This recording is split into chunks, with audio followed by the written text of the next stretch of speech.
улсын хотын дарга нарын форумд бүгд найрамдах өнгөрүүлсэн Будапешт хотын захирагчийн орлогч ноён Габор Багди хүндэт зочноор оролцсон байна. За энэ үеэр Улаанбаатар хотын цэвэр усны хангамжийг сайжруулахад хамтран ажиллахаа илэрхийлсэн байна.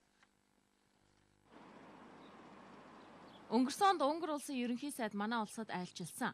За энэ үеэр яригдсан нэг чухал асуудал нь газар доор хот болох цэвэр усны шугам хоолойг сайжруулан шинжлэх байсан юм.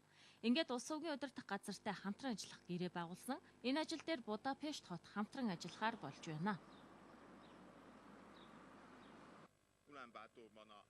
Өчигдөр би Улаанбаатар хотын дарга Батуулдтай уулзаж цаашид илүү өргөн хүрээнд хамтран ажиллахаар болсон. Улаанбаатар хотын цэвэр усны хангамж шугам хоолойг шинжлэхэд хизээд билээ. Бид судалгааг нэгдүгээр тавьдаг. Судалгааны үндсэн дээр л хэрхэн ажиллахаа илүү наривчлах юм аа. Усны асуудлыг ийхүү чухалчилж хамтран ажиллахад Унгар улсад суугаа Монголын элчин сайдын идэв санаачлага их байсныг онцолж байлаа. За дэлхийн хамгийн хүйтэн хот гэж нэрлэгддэг Улаанбаатарын дулааны шугам сүлжээ олон жилийн турш хангалттай засвар шинжилэл хийгдээгүй. Хоёр талын хамтын ажиллагааны үр дүнд асуудлыг зохицоор нь шийдвэрлэх боломж нээгдэж байгаа юм. За Унгар улсад суугаа манай элчин сайд хоёр улсын хамтын ажиллагааг цаашид илүү өргөжүүлэхэд анхаарч байгаа юм байна.